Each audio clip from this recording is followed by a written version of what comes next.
मित्रांनो, तुम्हा सर्वांचं स्वागत आहे आपल्या एका नवीन स्टोरीमध्ये. मित्रांनो, गोविंदचं जस्ट काही दिवसापूर्वी लग्न ठरलं. गोविंद खूप खुश होता. गोविंदला लग्नाची तारीख जशी जशी जवळ येत होती तसं तसं दिवस कटत नव्हते. शेवटी तो दिवस उजाडला ज्याची गोविंद बऱ्याच दिवसापासून वाट बघत होता. त्याचं लग्न धूमधामात पार पडलं. गोविंदच्या बापानं मुलाचं लग्न झाल्यावर दुसऱ्या दिवशी अख्खं गाव जेव घातलं. गोविंदची आई व गोविंदची झालेली बायको ह्या दोघी सासासुनं कमी आणि मायलेकी जास्त वाटत होत्या. हसत खेळत लग्नाला 1 वर्ष पूर्ण झालं आणि त्यांच्या घरी लक्ष्मीच्या स्वरूपात एक गोंडस अशी मुलगी जन्माला आली. त्यांची मुलगी 1 वर्षाची झाली आणि आता तिचा बड्डे करायचं ठरवलं. गोविंदच्या वडिलांनी आणि गोविंदनी अजून एकदा पूर्ण गाव जेव घातला. मित्रांनो, गोविंदचं तालुक्याच्या ठिकाणी एक चपलाचं खूप चांगलं नामांकित दुकान होतं आणि गोविंद तशीच मेहनतसुद्धा करायचा आणि स्वभाव खूप चांगला असल्यामुळे सगळ्यांसोबत त्याचा व्यवहार चांगला होता. त्याला कधीच कोणी जास्त त्याला कधीच त्यामध्ये नुकसान झालं नाही, कारण त्याचं मन साफ होतं आणि त्याने कधी कोणाबद्दल मनामध्ये कपट नाही बाळगला आणि त्याची प्रगती अशीच होत राहिली. मुलीच्या वाढदिवसाच्या नंतर त्यानं अजून तसंच काम केलं. दोघे नवरा बायको खूप खुश होते. त्याची आई अख्ख्या गावभर सुनेचं कौतुक करायची. गुण्या गोविंदानं संसार चालू होता. त्यात छोटं बाळ घरी, अजून आनंद दुप्पट वाढलेला.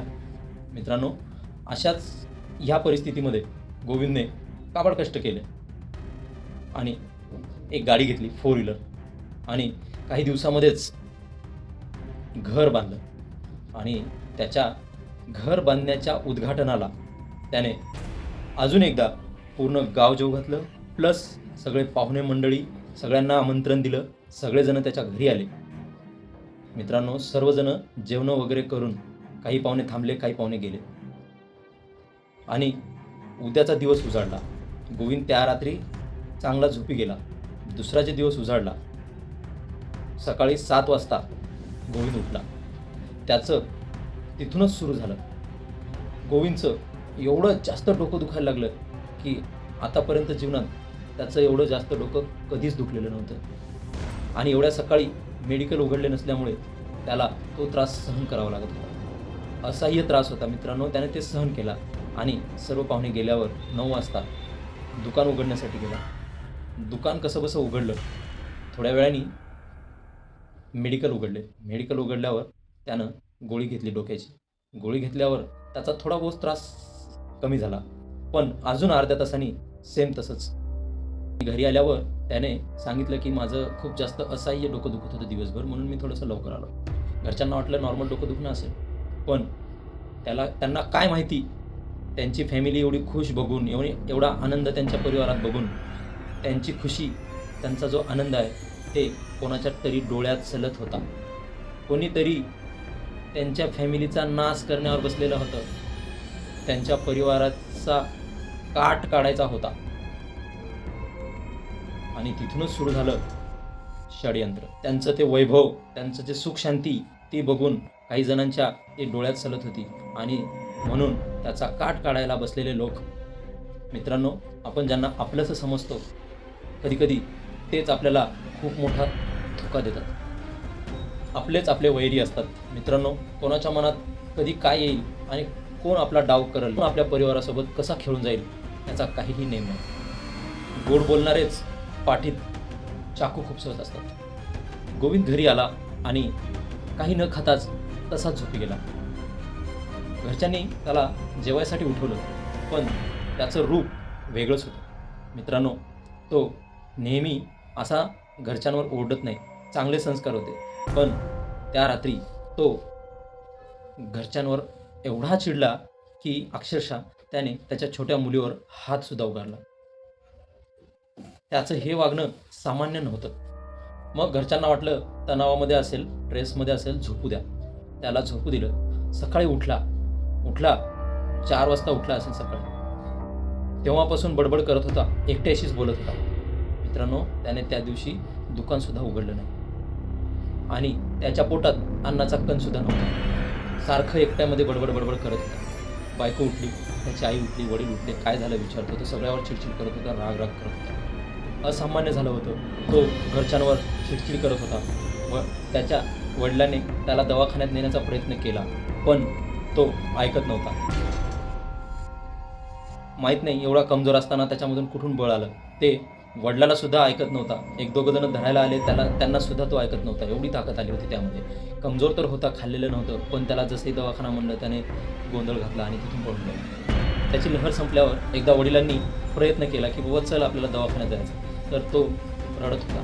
नाही मला काही झालं नाही असं बोलत होता. पण मित्रांनो, घरच्यांवर काय घरच्यांच्या मनावर काय परिणाम पडतात ह्या गोष्टीचे.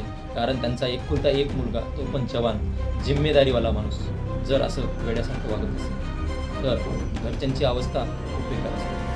त्यांना खूप वाईट वाटत असते. एक छोटी चिमुकली त्यांच्या घरी, सगळा हसता खेळता परिवार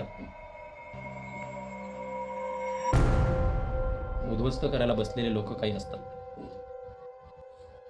गोविंदला राहून राहून लहर येत होती. तो थोड्या वेळात चांगला आणि लगेच त्याचं भान हरपून जाऊन तो वेड्यासारखा ओरडायचा आणि लगेच काही मिनिटामध्ये रडत बसायचा. मित्रांनो, त्याची मानसिक अवस्था एवढी खराब झाली होती की आणि आता तर या गोष्टीला 2 महिने पार झाले होते. दवाखान्याचा प्रयत्न खूप केला होता घरच्यांनी. सगळीकडे दाखवलं, डॉक्टरांना पण बोलवलं, घरी डॉक्टर बोलवले होते, पण ते पण काही करू शकले नाही. त्यांनी फक्त झोपायच्या गोळ्या द्यायचे आणि निघून जायचे. पेन किलर द्यायचे, निघून जायचे. टॉनिक्स वगैरे द्यायचे जे की एनर्जी राहा म्हणून. सलाईन लावलेलं गोविंद हाताने काढून टाकायचा, ओरडायचा, चिरकायचा. दिवस जात राहिले. आई वडिलांचे अश्रू थांबत नव्हते. बायको बिचारी रडत बसायची. आपल्या परिवारावर काय कोणतं संकट आलं हे त्यांना कळायला मार्ग नव्हता. दिवस असेच निघत होते. 6 महिने झालं दुकान बंद होतं. घर कसं चालणार. गोविंदच्या बापाने जे कार होती ते EMI फेडले नसल्यामुळे ती घेऊन गेले होते. गोविंदने खूप हौसेने ते कार घेतली होती आणि ते 2 हप्ते बॉन्ड झाल्यामुळे कार पण घेऊन गेले. वडिलांनीच ते दुकान त्याला टाकून दिलं होतं. मग वडिलांनी निर्णय घेतला, आता उपासमारीची वेळ येण्यापेक्षा दुकान विकलेलं बरं. दुकानसुद्धा विकण्याची वेळ आली त्यांच्यावर. कारण घरात जवान मुलगा पडून आहे आणि त्याच्या इलाजाला पण पैसे लागत होते. मित्रांनो, जेव्हा आपल्याकडे पैसे असतात सगळे नाते जवळचे असतात, पण जेव्हा गरिबी येते तेव्हा आपलं कोणीच नसते. गोविंदच्या बाबतीत पण तसंच झालं. गोविंदची अवस्था खूपच खराब झाली होती. वाढलेली दाढी, विस्कटलेले केस. तो दिवसभर झोपत नव्हता, रात्री पण झोपत नव्हता. ओरडत होता सारखा. सगळ्या घराला, सगळ्या परिवाराला त्याचं टेन्शन येत होतं. आता काय करायचं. अशामध्ये गाववाल्यांनी पण साथ दिला नाही. मित्रांनो, गोविंदच्या बापाकडे तेव्हा खूप सारा पैसा होता. तेव्हा त्याने गावाला कित्येकदा जेवू घातलं आणि आता याच्यावर गोविंदच्या वडिलावर अशी वेळ आली. गोविंद वेड्यासारखा करत आहे. गोविंदच्या वडिलावर अशी वेळ आल्यावर एकही त्याला सपोर्टला आले नाही. गोविंदच्या घरचे सगळेजण गाढ झोपेत होते. त्यांना वाटलं की गोविंदला झोपेची गोळ्या दिल्या आणि गोविंद झोपलेला आहे. त्याचे आईवडील निवांत झोपले होते. पण रात्रीचे 2 वाजले होते. तेव्हा बाहेर कोणीतरी ओरडण्याचा आवाज येत होता. यांच्या घरच्यांना जाग आली आणि बघितलं तर तो तर आपलाच गोविंद आहे. बापाला काय करावं काही सुचत नव्हतं. जाऊन बाप आपल्या मुलाला घेऊन आला घरी.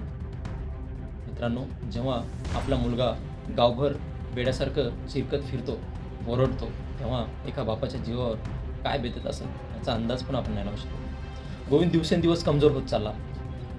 70 किलो वजन असणारा गोविंद 4 ते 5 महिन्यामध्ये 50 किलोचं वजन झालं. अन्नाचा कण पोटात नव्हता. जबरदस्ती खाऊ घातलेलं मेडिसिन आणि सलाईनच्या जोरावर त्याचं शरीर चालत होतं. 1772 दवाखाने करून झाले, डॉक्टरांना दाखवून झालं, पण गोविंदचा कुठेच इलाज होत नव्हता. असं तरी त्याच्यासोबत काय घडलं कोणाला कळायला मार्ग नाही. डॉक्टर येतात, झोपेच्या गोळ्या देतात, पेन किलर देतात आणि निघून जातात, पण परमनंट सोल्युशन कोणाकडेच नाही. शेवटी गोविंदच्या वडिलांना एका जणाने सल्ला दिला की आमच्या एक नामांकित महाराज आहेत, त्यांच्याकडे आपण जाऊन येऊ. आता गोविंदच्या वडिलाकडे दुसरा काहीही पर्याय नव्हता आणि माणूस जेव्हा आपल्या घरावर असं संकट येते, जेव्हा आपल्या घरातलं वातावरण बिघडते तेव्हा महाराजाकडे जाण्याचा पर्याय चांगला वाटतो. गोविंदचे वडील गोविंदला घेऊन गोविंदचे आई वडील गोविंदला घेऊन त्या महाराजाकडे पोहोचले. महाराज खूप विद्वान होते. महाराजांनी गोविंद आल्यावर त्याच्याकडे बघून लगेच समजून घेतलं की याच्यासोबत काय झालं असणार. मित्रांनो, गोविंदच्या वडिलांनी महाराजाला थोडी बहुत स्टोरी सांगितली. बाकीची स्टोरी तर महाराजाने गोविंदकडे बघूनच ओळखून घेतली. गोविंदच्या आईवडिलांना महाराजाने दिलासा दिला आणि सांगितलं, तुम्ही काळजी नका करू, तुम्ही माझ्याकडे आले आहात, तुम्हाला मी जेवढं काही होईल ते माझ्याने प्रयत्न करतो आणि तुमच्या मुलाला मी ठीक करतो. मित्रांनो, गोविंदची आई एवढी रडत होती गोविंदची अवस्था बघून. आणि साहजिकच आहे मित्रांनो, कोणाच्या पण आईला आपला जवान मुलगा वेड्यासारखा करत आहे हे बघून कोण्याही आईला जेवण गोड लागणार नाही. आणि ती पण तसंच ढसाढसा रडत होती. महाराजाचे शब्द ऐकून ती जास्तच रडली आणि तिने गोविंदला कडाडून एक मिठी मारली. आणि पहिल्यांदाच गोविंदने आई मला भूक लागली असा शब्द वापरला. आईचं अंतःकरण भरून आलं. तिने लगेच त्याला जेवायला दिलं. गोविंद पोटभर जेवला आणि महाराजाने त्याच्या हातावर एक काळा दोरा बांधला, जे की महाराजाकडे होता. महाराजाने जेव्हा ते दोरा हाताला बांधला तेव्हापासून कुठे गोविंद थोडंसं नॉर्मल झाला. तरीही घरी गेल्यावर मध्ये मध्ये त्याला लहर येतच होती, पण आधीच्यासारखं तो वागत नव्हता. थोडंसं कंट्रोलमध्ये होतं त्याचं. मित्रांनो, गोविंदसोबत जे कोणी काही केलं असेल त्याला काय मिळालं, एखाद्याचा परिवार उद्ध्वस्त करून कोणतं सुख भेटते काय माहिती. अशी कशी करणी केली असेल करणाऱ्याने त्याच्यावर.